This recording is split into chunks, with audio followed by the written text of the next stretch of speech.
Should I get a reverse mortgage? That sounds like a simple question, but for most people, it really isn't. There's often a lot of uncertainty around this decision. And honestly, I get it. It's understandable. Your home may be your largest asset. You may have put decades into building that equity. So deciding whether to use it should not feel rushed or casual. But uncertainty doesn't mean that a reverse mortgage is the wrong choice. Sometimes it simply means you still have questions that you want answered. The first step that I want my clients to be clear on is what they're trying to accomplish. Are they looking for more monthly cash flow? Do they want to eliminate an existing mortgage payment?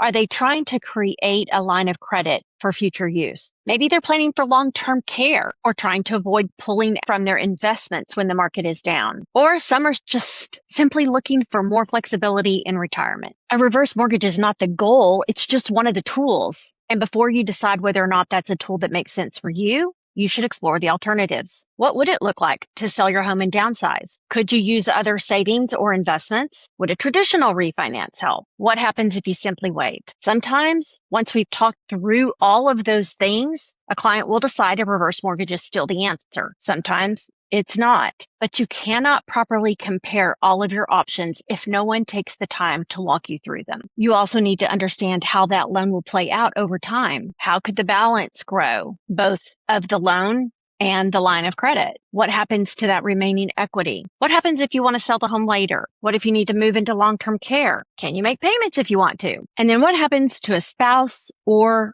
heirs? Those are not small questions, and they deserve real answers. It's also important to understand your ongoing responsibilities with regards to the home. You still own the home. You're still responsible for your homeowner's insurance, your real estate property taxes, and maintenance of that home. And then if you live in a neighborhood where there are HOA fees, you're responsible for those as well. This is really where working with trusted professionals matters.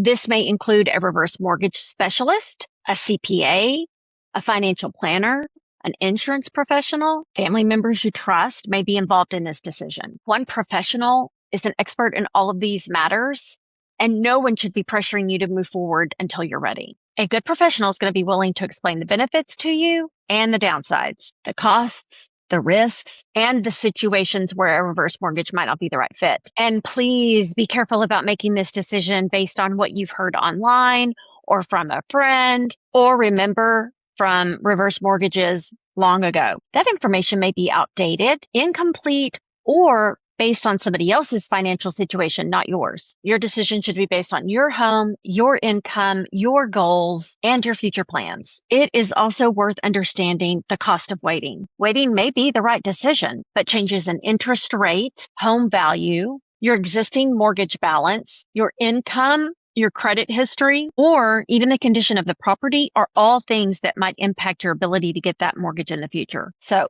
not now should still be an informed decision, not just a decision you made because that conversation felt uncomfortable. The goal of education is not to talk someone into getting a reverse mortgage. The goal is to help a person get to a decision they understand and feel confident about. That decision may be yes, it may be no, it may be not now, but learning is what moves us from fear and uncertainty to clarity. You do not have to have the conversation already knowing all the answers. You just have to be willing to ask the questions.